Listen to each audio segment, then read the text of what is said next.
Gravitational force है, इसको study करते हैं।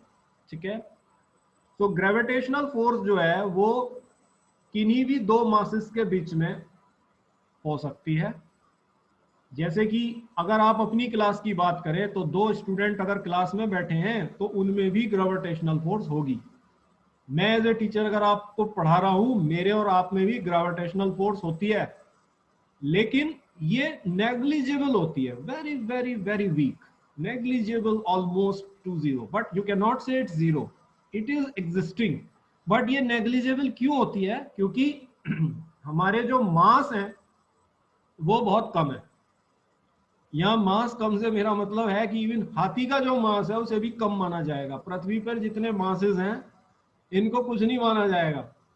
ठीक है, ये सब कम मासेस माने जाएंगे। Whatever mass is on the earth, it is all treated as a small mass, and in such case the gravitational force has almost negligible value although it exist. Right, तो ये मैंने एक मास 1 और मास 2 लिया हुआ है। सो इसके बीच में ये ग्रेविटेशनल अट्रैक्टिव फोर्स है। ग्रेविटेशनल फोर्स हमेशा अट्रैक्टिव होती है नेचर में, right? They are always attractive between two bodies, and for them to be observable, the body should have sufficient mass. So these masses are very very small.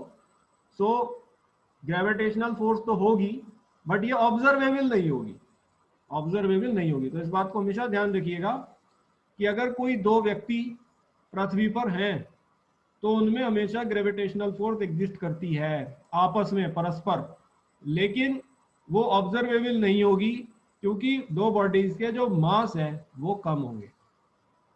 Now बात करते हैं gravitational force फिर कब observable होती है।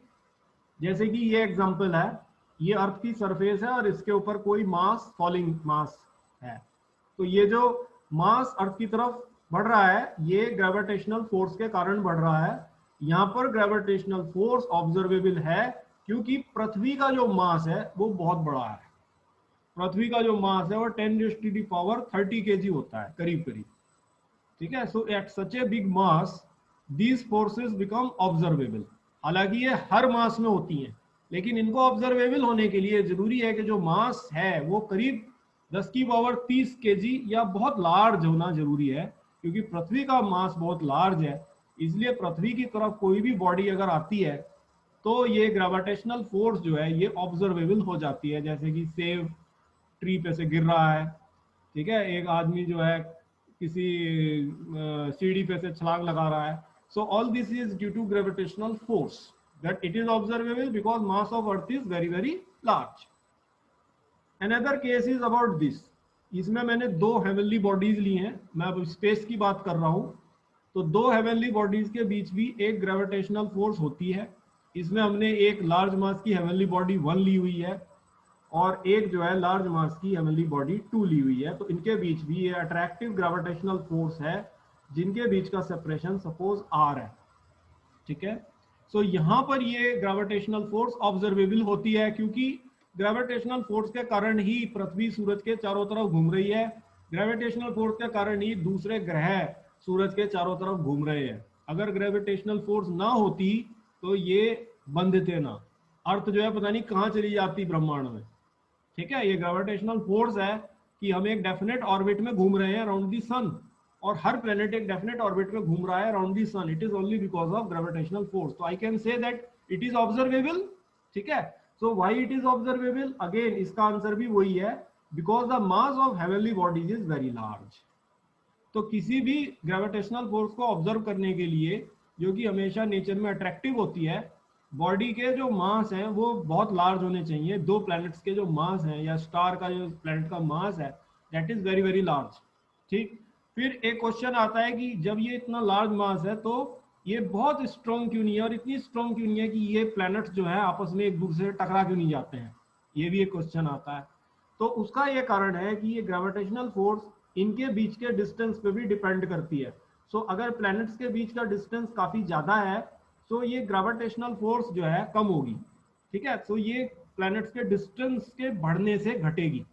तो हम अपनी दोनों बातों से ये कंक्लूजन निकाल सकते हैं फाइनल कि ग्रेविटेशनल फोर्स एक अट्रैक्टिव फोर्स होती है, लेकिन इसको ऑब्जर्वेबल होने के लिए दो बॉडीज का मास जो है वो सफिशिएंटली लार्ज होना चाहिए, ठीक है। सो ये पाया गया है कि gravitational force between two masses is directly proportional to the product of masses and inversely proportional to square of distance between them. यानी कि अगर इन दोनों प्रोडक्ट्स के मासेस को मैं इंक्रीज करता हूं, दोनों का बढ़ाता हूं या किसी एक का बढ़ाता हूं, तो और ये काफी लार्ज है मासेस, ये भी ध्यान रखिएगा, तो ग्रेविटेशनल फोर्स बढ़ेगी, ठीक है। और अगर मैं इनके बीच के डिस्टेंस को इंक्रीज करता हूं तो ग्रेविटेशनल फोर्स घटेगी, ठीक है। तो यही रीजन है कि प्लैनेट्स के बीच इतने लार्ज मासेस होने के बावजूद भी फोर्स तो ऑब्जर्वेबल है, लेकिन ये प्लैनेट्स आपस में इसलिए नहीं टकराते क्योंकि आर इनके बीच में बहुत बड़ा है, और आर के बड़े होने से ये ग्रेविटेशनल फोर्स घट जाती है।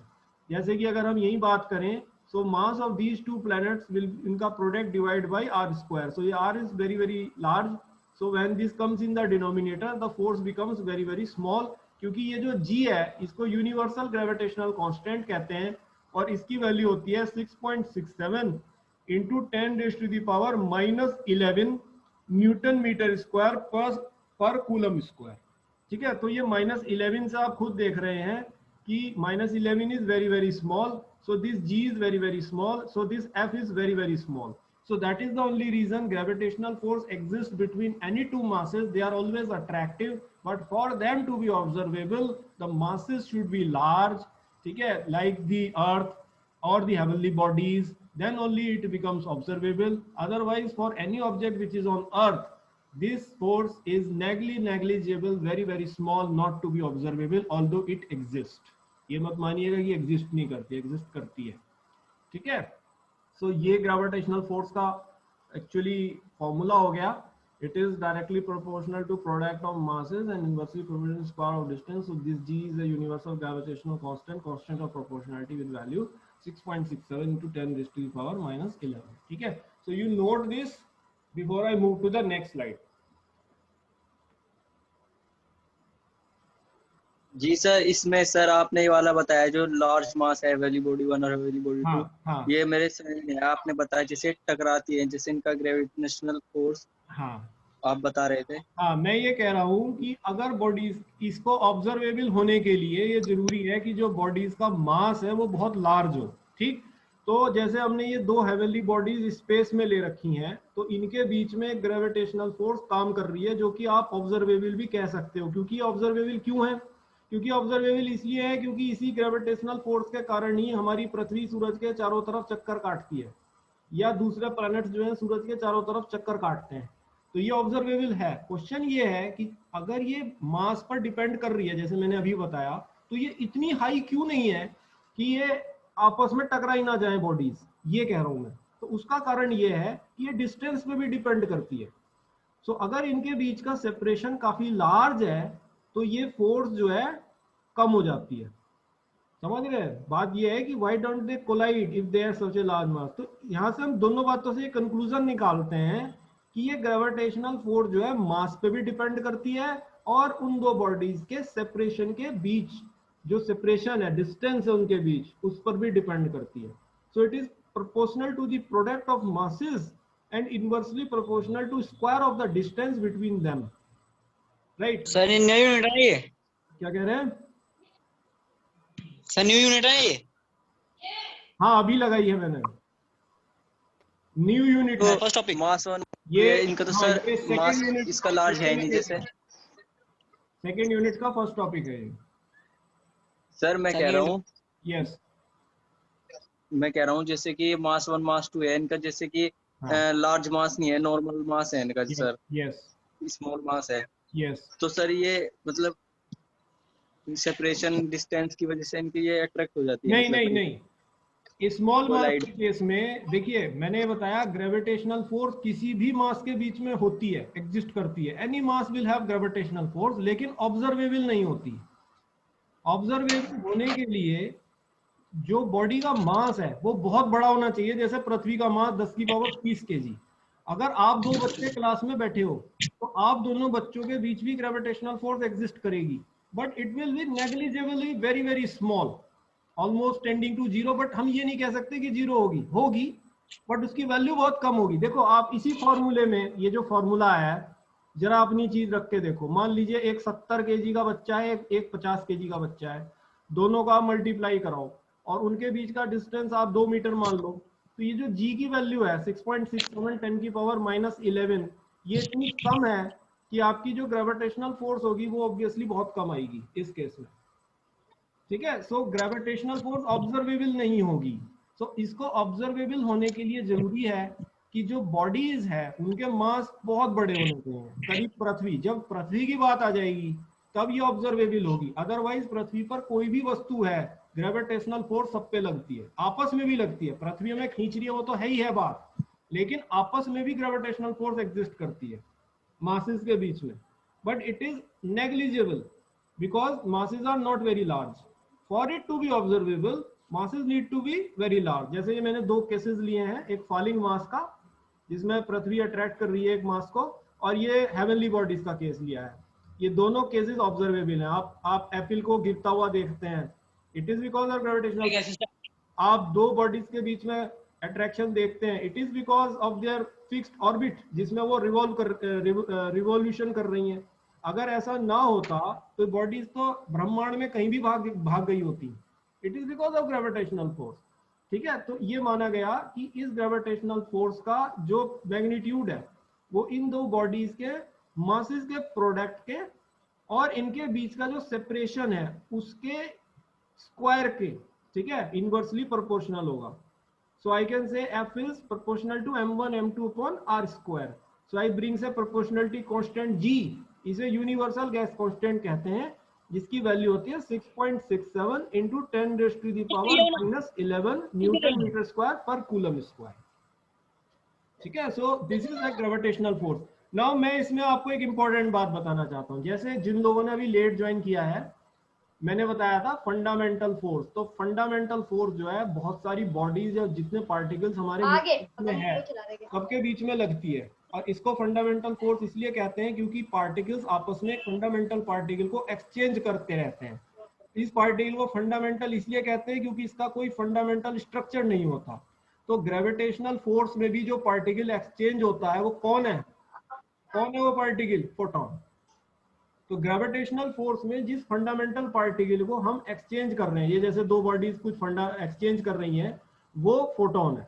तो हमेशा याद रखिए फंडामेंटल फोर्स जो है वो पार्टिकल के एक्सचेंज करने के कारण होती है, और इस पार्टिकल को फंडामेंटल पार्टिकल कहते हैं। उसी से इनका नाम फंडामेंटल फोर्स पड़ा, और इस पार्टिकल को फंडामेंटल इसलिए कहते हैं क्योंकि इसका कोई फंडामेंटल स्ट्रक्चर नहीं होता है, right. So these are the 4 types of fundamental forces जो मैंने बताई थी। इसमें न्यूक्लियर फोर्स सबसे स्ट्रॉन्ग होती है, फिर इलेक्ट्रोमैग्नेटिक फोर्स होती है, फिर वीक न्यूक्लियर फोर्स होती है, और फिर ग्रेविटेशनल फोर्स सबसे वीक होती है।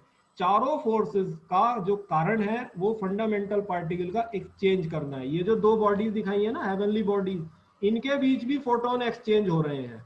यही रीजन है प्रकाश चल रहा है भाई ब्रह्मांड में। So there is an exchange of light. Light पृथ्वी पे गिरती है, रिफ्लेक्ट होके जा रही है, उसी रिफ्लेक्शन से मून पे जा रही है, मून से रिफ्लेक्ट होके हमें मिल रही है।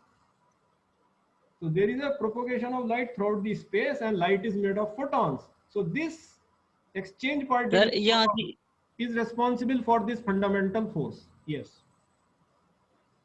Sir Yes. सर ये यहीं से लिखना शुरू करना? हाँ, ये